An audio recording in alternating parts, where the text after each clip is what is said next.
CSI பள்ளிகள் கல்லூரிகளில் மாபெரும் ஊழல் நடக்கிறது. எனக்கு மிகவும் நெருக்கமான ஒருவர் ஒரு பள்ளியை எடுத்து நடத்தி ஒரே வருடத்தில் 1 கோடி லாபம் காட்டினார். அப்படி என்றால் எவ்வளவு தூரம் பணம் அதில் புழங்குகிறது என்று புரியணும். பேசின வீடியோ இன்னைக்கு. அந்த லுத்ரன் சபையில ஒரு ஸ்கூல் டீச்சராக ஒரு இந்து பெண்ணை சேர்க்கிறாங்க. அதுக்கு 32 லட்சம் ரூபாய் அந்த பிஷப் லஞ்சம் வாங்கிட்டு அந்த பெண்ணை கிறிஸ்துவராக மாத்தினார்னு, ஹேமாவதிங்கிற அந்த பெண்ணை மாத்தினார்னு சொல்லி திருச்சி லுத்ரன் பிஷப் மேல அந்த சர்ச்சை சேர்ந்தவர்கள் போலீஸ்ல கம்ப்ளைண்ட் கொடுத்து தமிழக பள்ளிக்கல்வித்துறைக்கு கொடுத்திருக்காங்க. இது வரைக்கும் ஸ்டெப் எடுக்கல. ஆனா அந்த பிஷப் ரொம்ப புத்திசாலி. அவர் என்ன பண்ணார் தெரியுமா? சர்ச்சு பணத்திலேயோ அந்த சொந்த பணமான்னு தெரியாது, நேரடியாக தமிழகத்தின் acting chief minister Thiru Udhayanidhi Stalin அவர்கள் அன்னைக்கு மினிஸ்டரே ஆறதுக்கு முன்னாடி அவர்கிட்ட போய் நேராக 1 லட்சம் ரூபாய் திமுக இளைஞரணி வளர்ச்சிக்காக கொடுத்தார் அப்படின்னு திரு உதயநிதி ஸ்டாலின் அவர்களே அவருடைய பேஸ்புக்ல போட்டார். என்கிட்ட அந்த ஸ்கிரீன்ஷாட். அந்த கான்வென்ட்ல போய் இவங்க சொன்ன உடனே நீ கிறிஸ்டினா மாறிட்டேன்னா உனக்கு ஃபீஸ் கிடையாதுன்னு நாங்கன்னு மாறிட்டாராம். ஆனா மாறிட்டு ஒரு 3 மாசம் கழிச்சு அவரே எனக்கு ரொம்ப மனசு கஷ்டமா இருக்கு பாஸ்டர், நீங்க சொன்னீங்களேன்னு கிறிஸ்டியன் பேரை வச்சுக்கிட்டேன். நான் நல்ல ஒரு ஆர்த்தடாக்ஸ் பக்தி கொண்ட பெண்ணு, அதனால என்னால இந்து வழக்கங்கள் பக்தியை விட முடியல, இதை வெளியில சொல்லாத, நீ உன் வழிபடி இருந்துப்பா, நீ கிறிஸ்டியன் சொல்லிட்டு போகணும். ஸோ மதம் மாற்றம் நிகழ்துங்கிறதுக்கு எவ்வளவு தெளிவா இது யூடியூப்ல இருக்கு எனக்கு இப்ப. அதனால யார் வேணாலும் போய் பார்க்கலாம். இப்ப யூஜிசிக்கு நடத்துற யூஜிசி பணத்துல மக்கள் வரி பணத்துல நடத்துற கல்லூரியில எதற்காக மதவெறி தூண்ட?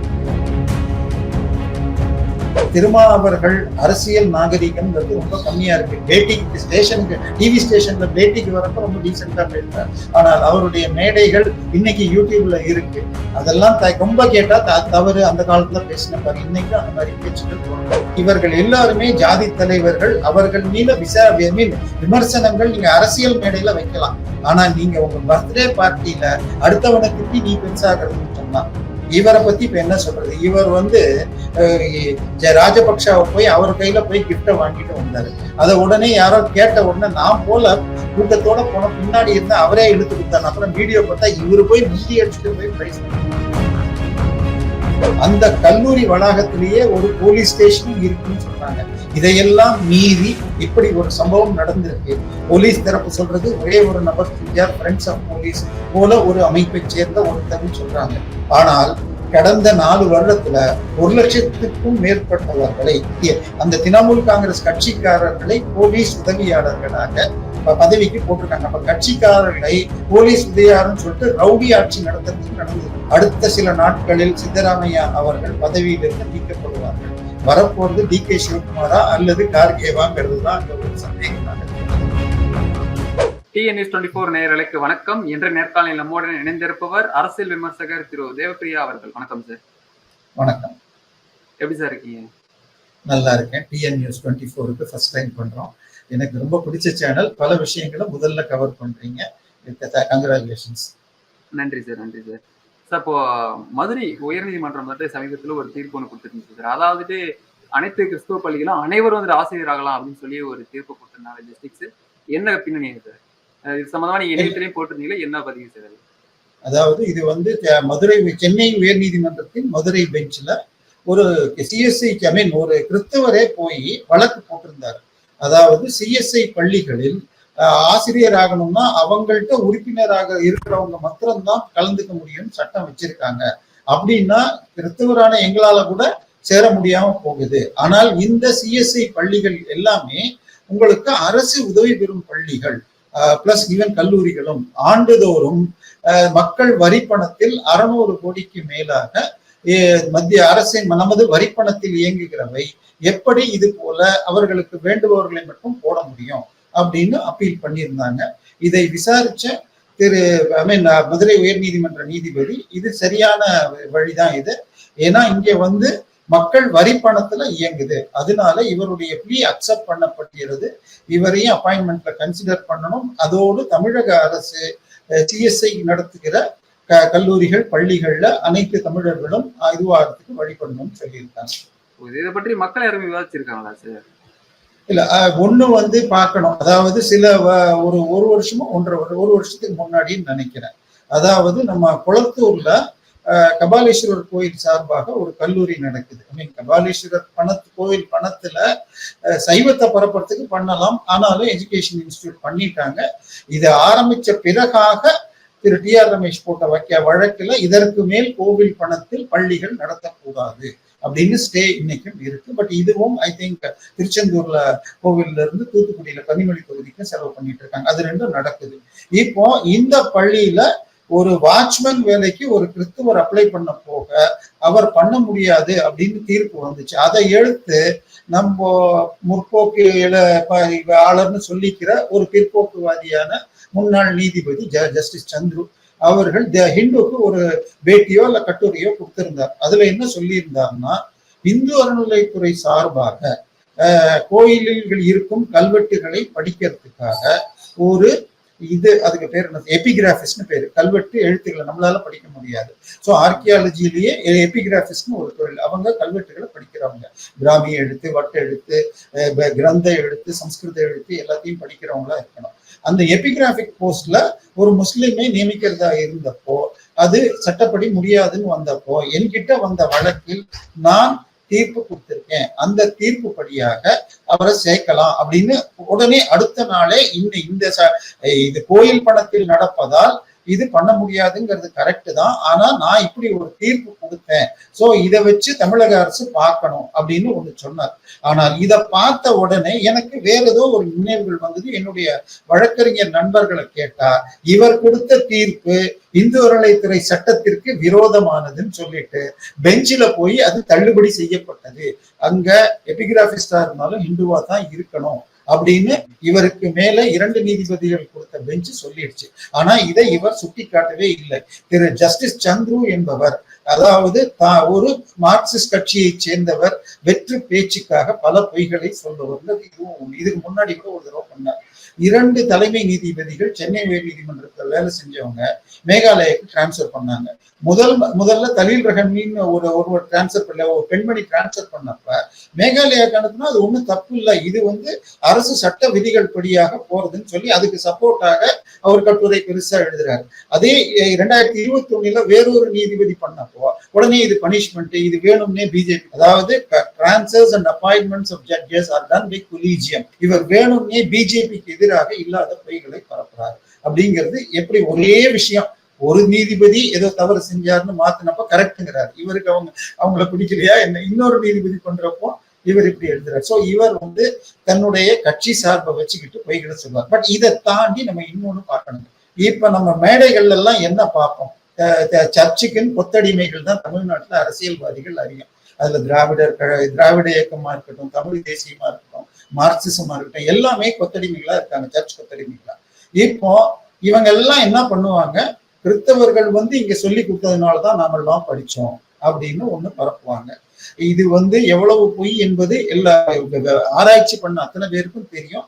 சரி, ஒரு சின்ன உதாரணம் சொல்லணும்னா, ஆக்ஸ்போர்ட் பல்கலைக்கழகம் சார்பாக ஒரு ஆராய்ச்சி படி போமு 200, போமுன்னா பழைய கிமு, பொது ஆண்டுக்கு முன், இப்ப இருக்கிறது புது ஆண்டு போஆ 1800 வரைக்கும் 2000 வருஷத்துக்குரிய காலத்தில் உலகத்துல இருக்கிற மொத்த பணத்துல இந்தியாவும் சைனாவும் மாத்திரம் 54 பைசா, ₹1 இருந்தா 54 பைசா. இந்த 2 நாடுகளும் 1.28 1.26 மாத்தி ஒரு 2 நூற்றாண்டு நம்ம ஃபர்ஸ்ட்ல இருப்போம், ஒரு 2 நூற்றாண்டு அவங்க இருப்பாங்க.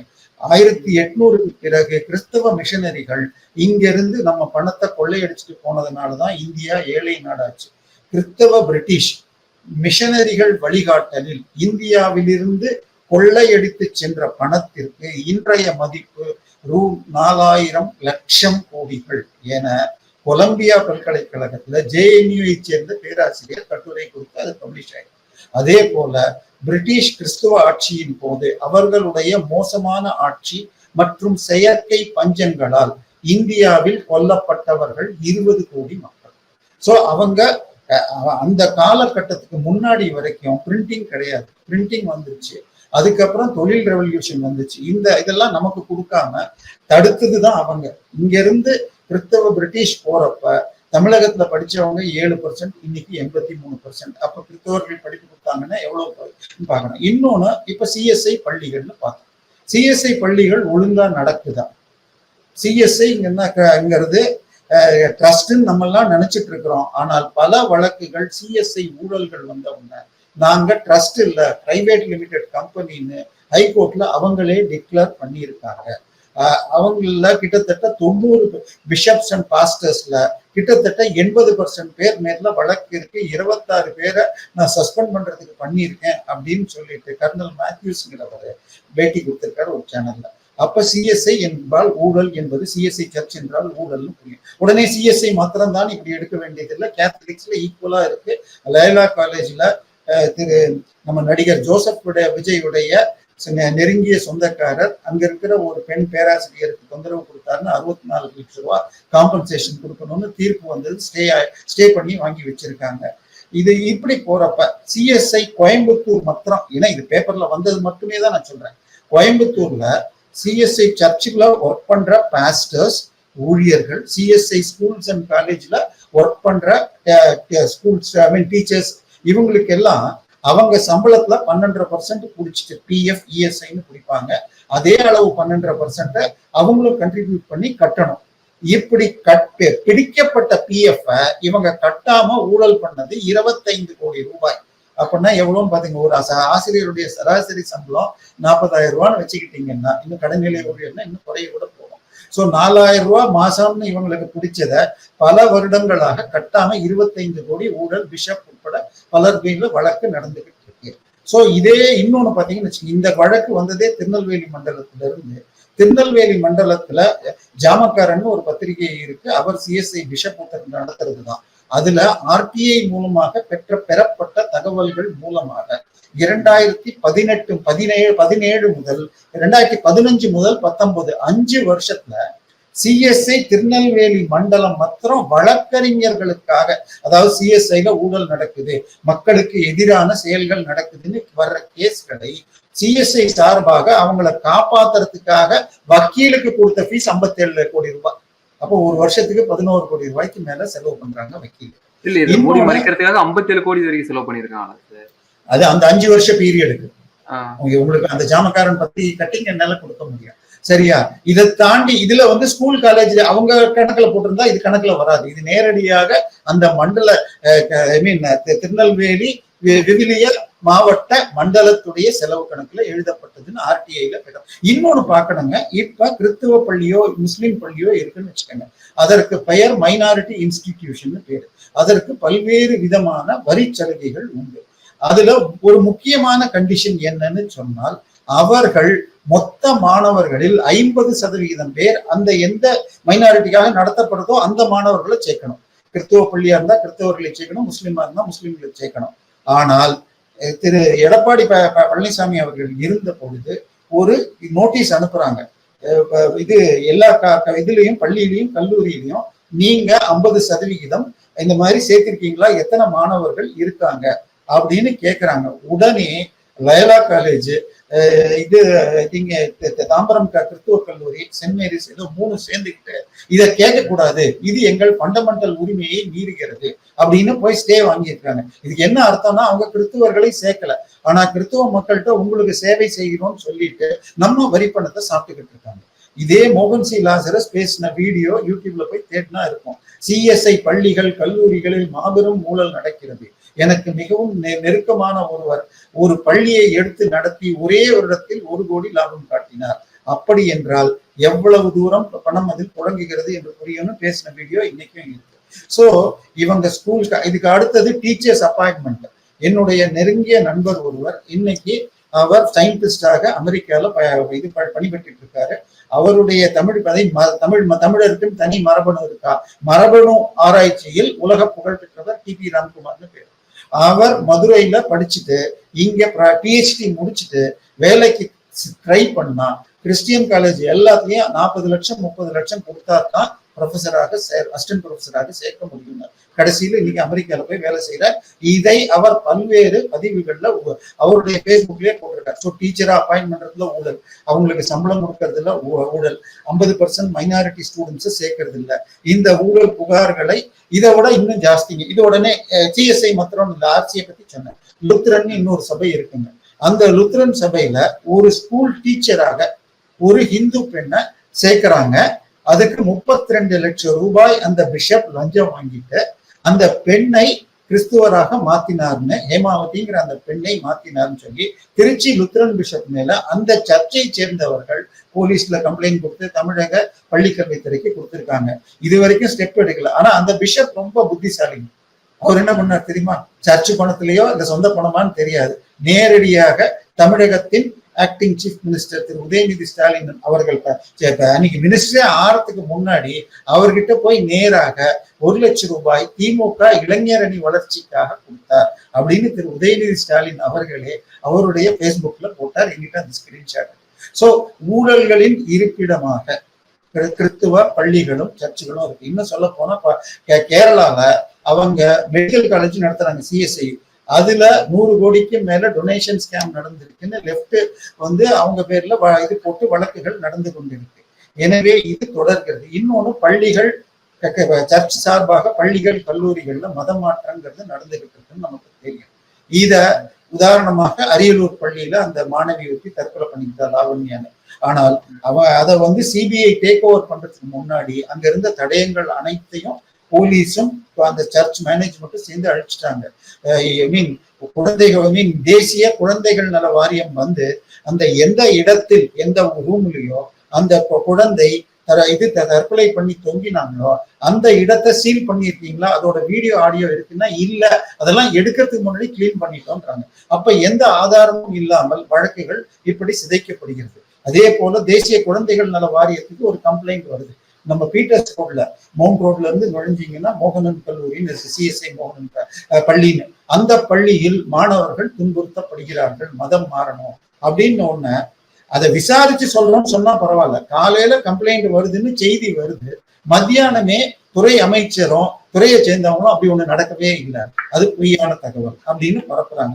ஆனால் நீங்க போய் பாத்தீங்கன்னா யூடியூப்ல இன்னைக்கு சன் டிவில நடிக்கிற மிக பிரபலமான ஒரு நடிகை சாந்தி வில்லியம்ஸ், அவங்க ஒரு பேட்டியில சொல்லியிருக்காங்க, அவங்க கணவர் ஒரு பெரிய தயாரிப்பாளர் மற்றும் டைரக்டராக மலையாளத்துல இருந்தவர், பெரிய நோய்வாய்ப்பட்டு இவர் சம்பாதிச்சு அவரை காப்பாத்துற நிலைமை வந்தப்ப இவங்க பசங்களுக்கு ஃபீஸ் கட்ட முடியல. அவங்க ஏதோ கிறிஸ்டியன் கான்வென்ட்ல படிச்சுட்டு இருந்தாங்க. அந்த கான்வென்ட்ல போய் இவங்க சொன்ன உடனே நீ கிறிஸ்டினா மாறிட்டேன்னா உனக்கு ஃபீஸ் கிடையாதுன்னு மாறிட்டாராம். ஆனா மாறிட்டு ஒரு 3 மாசம் கழிச்சு அவரே எனக்கு ரொம்ப மனசு கஷ்டமா இருக்கு பாஸ்டர், நீங்க சொன்னீங்களேன்னு கிறிஸ்டியன் பேரை வச்சுக்கிட்டேன், நான் நல்ல ஒரு ஆர்த்தடாக்ஸ் பக்தி கொண்ட பெண்ணு, அதனால என்னால ஹிந்து வழக்கங்கள் பக்தியை விட முடியலன்னு இதை வெளியில சொல்லாத, நீ உன் வழிபடி இருந்துக்கோ, நீ கிறிஸ்டியன் சொல்லிக்க போதுன்னு. சோ மதம் மாற்றம் நிகழ்துங்கிறதுக்கு எவ்வளவு தெளிவா இது யூடியூப்ல இருக்கு எனக்கு இப்ப. அதனால யார் வேணாலும் போய் பார்க்கலாம். இதே பள்ளிகள்ல மத மாற்றம்ன்றது தொடர்ச்சியா தான் செயல்பட்டு வருகிறதா சார்? நிச்சயமா நடக்குது. பிரச்சனை என்னன்னா ஆட்சி இவங்க இதை சார்பாக வச்சு ஐ திங்க் இது ஒரு இளம் வழக்கறிஞர் ஜெகநாதன் வழக்கு போட்டிருக்காரு. ஆனால் நம்ம நீதிமன்றங்களின் வேகம் நமக்கு தெரியும். அதனால உங்களுக்கு அவ்வளவு எளிதாக இது மேல கேஸ் வராது. வாய்தா அப்படி வந்தாலும் வாய்தா வாங்கிட்டே போவாங்க. இதோட இன்னொன்னு இருக்குங்க. இப்ப என்ன சொல்லுவாங்க, ஏழைகள் எல்லாரையும் படிக்க வைக்கிறது சர்ச்சுன்னு சொல்லுவாங்க. இப்ப சென்ற ஆட்சியில பிஜேபி கூட போடலைங்க, ரைட் டு எஜுகேஷன் அப்படிங்கிற ஒரு ஸ்கீமை மத்திய அரசு கொண்டு வந்திருக்கு. அந்த ஸ்கீம்ல 25 ஒரு தனியார் பள்ளியாக இருந்தாலும் உங்களுக்கு 25%, அதாவது நேரடியாக கவர்மெண்ட் ஸ்கூலா இருந்தா ஃபீஸ் கிடையாது. இப்ப அரசு உதவி பெறும் பள்ளியோ இல்ல தனியார் பள்ளியாக இருந்தாலும் கம்பல்சரியாக 25% ஏழை மாணவர்களை சேர்த்துக்கணும். அதுல 75% ஃபீஸை கவர்மெண்ட் கொடுத்துரும், மீதி 25% அந்த கல்லூரிகள் ஏற்று நடத்தணும், கல்லூரியோ பள்ளியோ. ஆனால் கிறிஸ்தவ முஸ்லிம் பள்ளிகள் போய் வழக்கு போட்டு நாங்கள் மைனாரிட்டி இன்ஸ்டிடியூஷன்ஸ், எங்களை யாரும் ஏழைகளை சேர்த்துக்க சொல்லக்கூடாது, நாங்க ஏழை குழந்தைகளுக்கு கன்செஷன்ல கூட சொல்லி தர மாட்டோம்னு போட்டு வழக்குல அவங்க ஜெயிச்சுட்டாங்க.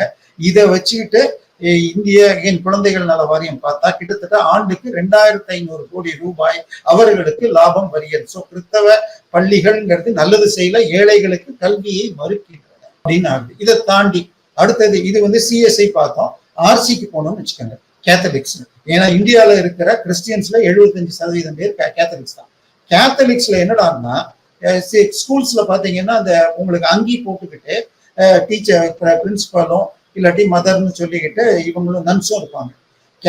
அவங்க வேட்டிகன் சட்டங்கள் படி அவங்க சம்பளத்தின் பெரும் பகுதி சர்ச்சுக்கு கொடுத்துடணுமா. இதனால நீங்க ஸ்கூல்லயோ பிரின்சிபாலாவோ இதுவா இருந்தா, அரசு பள்ளியா இருந்தா அவங்க சம்பளம் 80,000 இருந்து 1.5 லட்சம் ரூபாய் இருக்கும். ஆனால் ஆர்சி பள்ளியில் அரசு பணியாளராக வேலை செய்தாலும் உங்களுக்கு பாஸ்டராகவோ நன்னாகவோ இருந்தால் அவர்களுக்கு டிடிஎஸ் கிடையாது. நாங்கள் எல்லாம் இந்திய அரசியலமைப்பு சட்டத்துக்கு கீழே வரமாட்டோம், எங்களுக்கு அம்பேத்கர் சட்டம் செல்லாது, வேட்டிகன் சட்டம் தான் செல்லுன்னு வழக்கு போட்டு இன்னைக்கு வரைக்கும் டிடிஎஸ் பிடிக்காம இருக்கு. கவர்மெண்ட்டுக்கு வரி கட்டினா ஏழைகளுக்கு நல்லது நடக்கும். சோ அந்த வரியை தரமாட்டேன்னு சொல்றாங்க. சோ இது மாதிரி பல்வேறு விஷயங்கள் நடந்துட்டு இருக்கிற இந்த நிலையில இப்ப மக்களுடைய 600 கோடி வரி பணத்தை வாங்கிக்கிட்டு அதுல எல்லாரையும் சேர்க்காம ஏன் இருக்காங்க? இந்த ஸ்கூல்ல பாஸ்டரா இருக்கிறது, நன்னா இருக்கிறது மதப்பணி, அதுல கிறிஸ்டியன்ஸ் தான் இருக்கணும். அதுல கூட இதை விட இன்னும் கூட பார்க்கலாம்.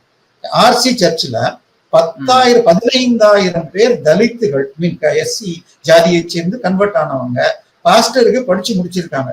ஆனால் ஒருவரை கூட பிஷப் ஆக்கல அப்படின்னு சொல்லிட்டு தலித் கிறிஸ்டியன் மூவ்மெண்ட்டை சேர்ந்த மேத்யூஸ் என்பவர் பேட்டி கொடுத்தது ஆன்லைன்ல நீங்க பார்க்க முடியும்.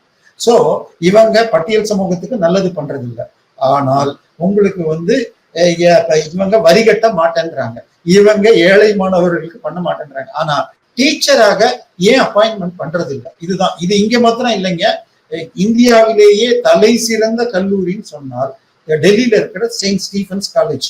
அந்த கல்லூரிக்கு பிரின்சிபலுக்கு அட்வர்டைஸ்மெண்ட் போடுறாங்க. அதுல என்ன போடுறாங்க? குவாலிபிகேஷன், அந்த பிரின்சிபலுக்குரிய எல்லா குவாலிபிகேஷனும் யூஜிசி சொல்ற குவாலிபிகேஷன் இருக்கிற CNI church of North India, CSI church of South India அல்லது மார்த்தோமா சர்ச்சின் உறுப்பினராக உள்ளவர் மட்டுமே பங்கு பெற முடியும். இப்ப யூஜிசிக்கு நடத்துற யூஜிசி பணத்துல, மக்கள் வரி பணத்துல நடக்கிற கல்லூரியில எதற்காக மதவெறி தூண்டப்படுகிறது? அது ஒரு செக்யூலர் ஜாப். சோ இது எல்லாம் சட்ட விரோதம். இதற்கு ஒரு முதல் ஸ்டெப்பாக இந்த ஜட்மெண்ட்டை பார்க்கலாம். ஆனா இதை யாருமே வரவேற்கல. அதே கோயிலுக்குள்ள, இந்து கோயிலுக்குள்ள மற்றவர்கள் நுழையலாம் அப்படின்னு உடனே பேசுவாங்க, இதெல்லாம் பண்ணுவாங்க. ஆனால் நமது வரி பணத்தில் நடக்கிறதுல ஏழை மாணவர்களை சேர்க்கல, கிறிஸ்தவர்கள் 50% சேர்க்கல, டீச்சருக்குரிய சம்பளத்துல பிடிச்சு பிஎஃப் கட்டல. இவ்வளவு ஊழல்கள் நடக்குது. ஊழல்களின் பூதாரமாக சிஎஸ்ஐ சர்ச்சும் ஆர்சி சர்ச்சும் லுத்ரன் சர்ச்சும் நடக்குது. லுத்ரன் சர்ச்சில் ஊழலை பத்தி சொல்லணும்னு சொன்னா, லுத்ரன் சர்ச்சில் ஊழலும் அவர்கள் சொத்துக்களும் மேனேஜ்மெண்ட் சரியில்லைன்னு சொல்லிட்டு கடந்த 5 வருஷமா அவங்களுக்கு ஆர்பிட்ரேட்டராக திரு ஹரிபரந்தாமன் ஜஸ்டிஸ், அதுக்கு அவங்களுக்கு மாசம் 1 ரூபாய் சம்பளத்துல பணியில இருக்காங்க. எனவே சர்ச்சுகள் என்பது கொடியவர்களின் கூடாரமாக ஆயிருக்கு. ஆனால் அதை சரி பண்றதுக்கு இது நம்ம HRNC மாதிரி அவங்கள ஒரு கண்ட்ரோல்ல கொண்டு வரணும். இன்னொரு பக்கம் அந்த பள்ளிகளில் எல்லாம் வரிகட்டுவோருக்கு சமமாக 85% ஹிந்துஸ அடுத்த 5 வருஷத்துல கொண்டு வர வரைக்கும் வேற யாரையும் கிறிஸ்தவர்கள் அங்க சேர்க்கக்கூடாது. இன்னும் சொல்ல போனால் கிறிஸ்துவ மைனாரிட்டி பள்ளிகள்ல அவங்க நினைச்சா ரிட்டையர் ஆனவங்கள கண்டினியூ பண்ணவும் முடியும். நல்ல வேலையாக ரீசெண்டாக சில பேர் அப்பீல் பண்ணி அப்படி பண்ணாங்கன்னா அவங்க சம்பளத்தை நாங்க கவர்மெண்ட் கொடுக்க வேண்டாம்னு வந்திருக்கு. இனிமேல் அது நடக்காது. இதுதான் இந்த தீர்ப்புல அனைவரும் ஆசிரியராகலாம் சொல்றாங்க. அப்ப அனைத்து மதமும் உள்ள வரலாம் தானே சொல்றாங்க. இல்ல இல்ல இந்த தீர்ப்பு என்ன சொல்லி இருக்குன்னா, கேட்டவருடைய பிரேயர் அக்செப்டட். ஏன்னா அவங்க ஒருத்தருக்கு தான் சொல்ல முடியும். அதனால இந்த இவரை கன்சிடர் பண்ணணும்னு அந்த பள்ளிக்கு ஆர்டர் போட்டுட்டு இதை மேற்கொண்டு தமிழக அரசு கொண்டு போகணும் அப்படின்னு சொல்லி இருக்கு. ஆனால் தமிழக அரசு சமூக நீதி சமநீதி மேல இருந்தால் இதை உடனடியாக ஸ்டெப் எடுக்கணும். இன்னொன்னு சிஎஸ்ஐ ஆர்சி பள்ளிகள்ல ஏழை மாணவர்களுக்கு கல்வி கொடுக்கணும். அவங்க எல்லாம் ஆர்டிஐல முதல்ல வரணும். Okay sir. இப்போ தமிழகத்துல பாத்தீங்கன்னா திருமாவளவன் பிறந்தநாள் விழா மிக பிரம்மாண்டமா கொண்டாடப்பட்டு வந்துச்சு சார். அதுல கவிதையை வாசிக்கும் போது மருத்துவர் ராமதாஸ் அவர்களுக்காக இருக்கட்டும், திருமாவளவன் குறித்து ஒரு கீழ்த்தரமான கவிதைகள் பேசுனது எப்படி பாக்குறீங்க சார்? இல்ல, முதல்ல திருமாவளவன் அவர் பட்டியல் சமூகத்தின் தலைவராக தன்னை ப்ரொஜெக்ட் பண்ணிக்கிறாரு. ஆனால் அவருடைய கட்சியின் சார்பாக 2021 தேர்தலில் அவருக்கு 6 சீட்டு கொடுத்தாங்க. அந்த 6 சீட்ல 2 சீட்டு பொது தொகுதி. ஐ திங்க் 1 ஆளூர் ஷானவாஸ், இன்னொன்னு திருப்போரூர் பாலாஜி. மீதம் 4 சீட்டுகள் எஸ்சி தொகுதிகள் கொடுக்கப்பட்டது. அந்த 4 வேட்பாளர்களுமே கிறிஸ்தவர்கள், கிரிப்டோக்கள், இந்துக்கள் அல்ல. அவங்க இந்து சர்டிபிகேட்டை வச்சுக்கிட்டு எஸ்சின்னு சொல்லி சர்டிபிகேட்டை வச்சு நின்று இருக்கார்களே தவிர அவர்கள் கிரிப்டோக்கள். 2 விதம். ஒண்ணு, திரு தடா பெரியசாமி அவர்கள் நார்தன் மீடியால பேட்டி கொடுத்திருக்காரு. எனக்கு 4 பேருடைய ஃபேமிலியும் தெரியும், அவங்க கிறிஸ்துவர்கள் தான். ரெண்டாவது அவர்களுடைய வேட்புமனுவோட இருந்த பிரமாண வாக்குமூலத்தை நான் டவுன்லோட் பண்ணி வச்சிருக்கேன். உதாரணமாக வன்னி அரசுடைய மனைவி கிறிஸ்துவர், அவருடைய தந்தை கிறிஸ்துவர், அவருடைய தந்தை இறந்த பொழுது சமீபத்தில் அவருக்கு கிறிஸ்துவ முறைப்படிதான் நடந்தது காரியங்கள். அதே மாதிரி இது நம்ம அரக்கோணம் எடுத்துக்கிட்டா ஜான் ஜெபராஜ், இது கௌதம சன்னானி எழுத்தாளர்னு சொல்லிக்கிறவர், அவருடைய தந்தையும் ஜான் ஜெபராஜ்னு பேரு. சோ நார்மலாக ஒரு வீட்டுல ஒருத்தர் மாறிட்டா எல்லாரையும் மாத்துறதுங்கிறது நடைமுறை. எனவே இவர் பட்டியல் சமூகத்தார்னு சொல்வதே பொய்யாக இருக்கிறது. அடுத்ததாக இந்த விழாவை நீங்க பாத்தீங்கன்னா அதுல அவர் மேல அவரை நடுவுல உட்கார வச்சுக்கிட்டு பாட்டு பாடிக்கிட்டு தலையில பூ போட்டு பூ அபிஷேகம் பண்ற மாதிரி ஒரு காணொளி கண்டேன். அதுக்கப்புறம் நீங்க சொன்ன மாதிரி திரு மூத்த இது அரசியல்வாதியான இவரை ராமதாஸ் ஐயாவை இது பண்ணி பேசியிருக்காரு. அதுக்கு அடுத்தது சீமானை பத்தி கேவலமா பேசியிருக்காங்க. அதாவது இவர்கள் எல்லாருமே ஜாதி தலைவர்கள், அவர்கள் மீது விமர்சனங்கள் நீங்க அரசியல் மேடையில வைக்கலாம்.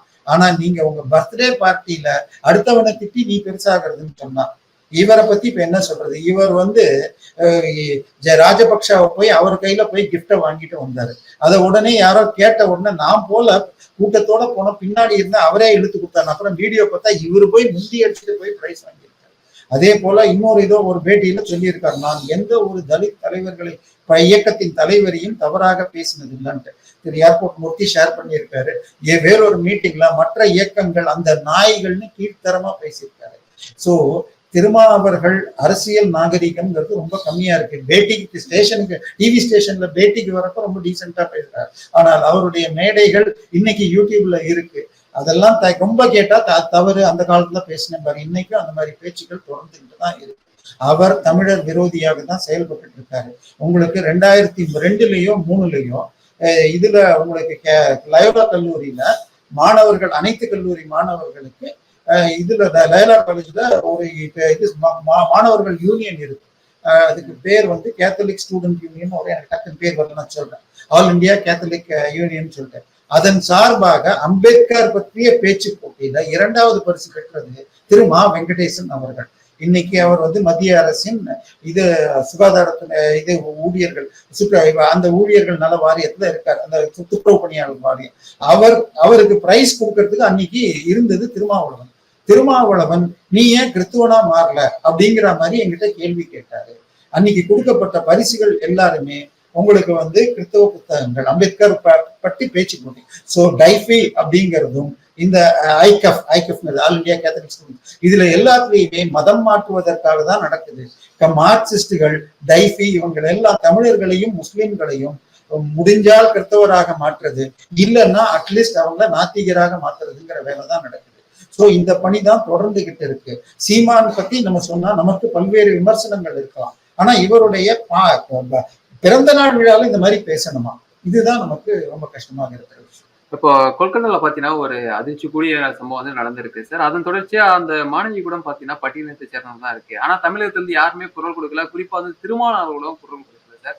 தமிழகத்துல நேற்று பாத்தீங்கன்னா இது போல சம்பவங்கள் அதிகரிச்சு வந்துட்டு எப்படி பாக்குறீங்க? இல்ல, முதல்ல அந்த சம்பவத்துடைய வேற நீங்க பார்க்கணும். அதாவது நீங்க சொன்ன மாதிரி அவங்க பட்டியல் ஜாதியை சேர்ந்த பிஜி ஸ்டூடெண்ட். பிஜின்னா உங்களுக்கு எம்டி எம்எஸ் போன்ற படிப்பை முடிச்சுட்டு ஹவுஸ் சர்ஜனா இருக்கிறவங்க. அவங்களுக்கு ஹாஸ்டல்ல இடம் கொடுக்காம செமினார் ரூம்ல படிக்கிறாங்க. அப்ப நீட் இருக்கிறதுனால அவங்க அதுக்கு குவாலிஃபை பண்ணி 31 வயசுங்கிறதுனால அவர் எம்பிபிஎஸ் முடிச்சப்ப அப்ப நீட் இருந்துக்காம இருக்கலாம். 17ல முடிச்சிருக்க முடியாது, ஏன்னா 31 வயசுங்கிறப்ப. ஆனால் பிஜிக்கு இப்ப நீட் வந்ததுனால சேர முடியும்னு சொல்லி கஷ்டப்பட்டு சேர்ந்து அவங்களுக்கு 6000 ரூபாய் 8000 ரூபாய் தாங்க சம்பளம். ஐ மீன் பிஜில ஹவுஸ் சர்ஜனா கவர்மெண்ட் காலேஜ்ல நீங்க ஒர்க் பண்ணா இன்னைக்கு ஒரு எம்பிபிஎஸ் டாக்டர் மாசம் 2 லட்சம் 3 லட்சம் சம்பாதிக்கிறாங்க பிரைவேட்ல இருந்தா. ஆனால் பிஜி ஹவுஸ் சர்ஜனாக அவங்க வெறும் 8000 ரூபாய் சம்பளத்துல அவர் வெளியில அவரால் தங்க முடியலன்னு சொல்லிட்டு ஹாஸ்டல்ல ரூம் கொடுக்காதனால செமினார் ரூம்ல தங்கியிருக்காரு. இப்ப அந்த செமினார் ரூம் அங்க எல்லா இடத்துலயும் கவர்மெண்ட் காலேஜ் அது செமினார் இருக்கா, ஐ மீன் கேமராஸ் இருக்கணும். அந்த கல்லூரி வளாகத்திலேயே ஒரு போலீஸ் ஸ்டேஷனும் இருக்குன்னு சொல்றாங்க. இதையெல்லாம் மீறி இப்படி ஒரு சம்பவம் நடந்திருக்கு. போலீஸ் தரப்பு சொல்றது ஒரே ஒரு நபர் செஞ்சார், ஃப்ரெண்ட்ஸ் ஆஃப் போலீஸ் போல ஒரு அமைப்பை சேர்ந்த ஒருத்தர்னு சொல்றாங்க. ஆனால் கடந்த 4 வருடத்துல 1 லட்சத்துக்கும் மேற்பட்டவர்களை அந்த திரிணாமுல் காங்கிரஸ் கட்சிக்காரர்களை போலீஸ் உதவியாளர்களாக பதவிக்கு போட்டிருக்காங்க. அப்ப கட்சிக்காரர்களை போலீஸ் உதயாருன்னு சொல்லிட்டு ரவுடி ஆட்சி நடத்துறதுக்கு நடந்திருக்கு. இன்னொன்னு, இந்த பெண்மணி அந்த கல்லூரியில இருக்கிற ஊழியர்களும் மருத்துவர்களும் போதைப் பொருள் கடத்தல் அல்லது விற்பனைக்கு உதவுகிறார்கள் என்பதை எடுத்து விழிப்புணர்வு தூண்டி இருக்காங்கன்னு கேள்வி. எங்களை எடுத்து நீ பேசுறியா, நீ ஒரு எஸ்சி பொண்ணு, உன்னை விடமாட்டேன்னு இப்படி பண்ணியிருக்காங்களா எனக்கு தெரியல. இன்னொன்னு, அந்த போஸ்ட்மார்ட்டம் ரிப்போர்ட்ல 150 ml அவங்களுடைய இதுல இது இருந்தது ஸ்பான்ஸ்ன்றாங்க. அது தப்புன்னு சில பேர் சொல்றாங்க. அது இன்னொன்னு, அவர்கள் மேல இருக்கிற காயங்கள், அவர்கள் இதெல்லாம் நிச்சயமாக ஒரு நபர் செய்ததாக தெரியல. இப்படி கூட்டு பலாத்காரம் செய்து மிக கொடூரமாக கொலை, இது எல்லாமே கல்கத்தா வெஸ்ட் பெங்காலுடைய தலைநகரத்துல உங்களுக்கு ஒரு போலீஸ் ஸ்டேஷன் இருக்கிற கேம்பஸ்குள்ள இதெல்லாம் நடந்திருக்குன்னு சொன்னால் நம்ம மனித குலத்துல இருக்கிற அனைவரும் வெட்கப்படணுங்க. இதை மூடி மறைக்கிறதுக்காக அந்த கட்சியை சேர்ந்தவங்க சிபிஐக்கு டிரான்ஸ்பர் பண்ணப்பறம் அந்த காலேஜை போய் அடிச்சிருக்காங்க. அந்த பர்டிகுலர் ரூம் எல்லாம் பாதிக்கலன்னு சொல்றாங்க, முதல்ல பாதிப்பு வந்ததுங்கிறாங்க. அந்த கட்சியில இந்தியால பிஜேபி ஆட்சி வந்ததுக்கு அப்புறம் மோடி சென்ற ஆட்சியில உங்களுக்கு 33% எம்பி எம்எல்ஏக்கள் பெண்களாக வரணும்னு இருக்காங்க. ஆனால் 2 கட்சிகள், ஒண்ணு ஒரிசால இருக்கிற பிஜு ஜனதா தள், 2வது டிஎம்சி, இவர்கள் பெரும்பாலும் 33% பெண்களுக்கு அந்த பதவி கொடுக்குறாங்க. மிக நல்லது. ஆனா டம்மி போஸ்டுக்காக, எனக்கு கட்டுப்படுறவங்களுக்காக கொடுக்கணுமா அப்படின்னு தான் தோணுது. இப்ப பெண்களா நீங்க டம்மியா போட்டிருக்கீங்க. ஒன்னும் இல்ல, சாகரிகா போஸ்ன்னு சொல்லிட்டு ஒரு மிகப்பெரிய பத்திரிகையாளர், அவர் இதுக்கு வாய்ஸ் கொடுக்கல. மௌவா மைத்திரின்னு சொல்லிட்டு அந்த பெண்மணி சென்ற பதவி ஆட்சி காலத்தின் போது இது தொழிலதிபர்கள் வந்து பணம் வாங்கிட்டு அதுக்கேற்ற மாதிரி கேள்வி கேட்டாருன்னு சொல்லி டிஸ்குவாலிஃபை பண்ணப்பட்டவங்க.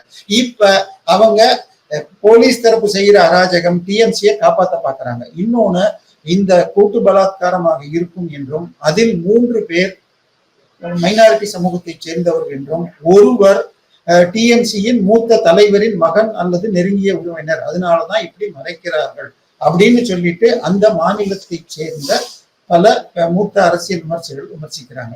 இங்க என்ன பிரச்சனைன்னு சொன்னா, எந்த சம்பவம் நடந்தாலும் எந்த மாநிலத்துல நடந்துச்சு, எந்த ஜாதிக்காரன் பண்ணா, இது எந்த மதத்துக்காரன், அப்படித்தான் கேள்வி கேட்பேன்னு இருக்காங்க. ஒண்ணு ராகுல் காந்தி ஒரு பெரிய ட்வீட் போட்டிருக்காரு கண்டிச்சு.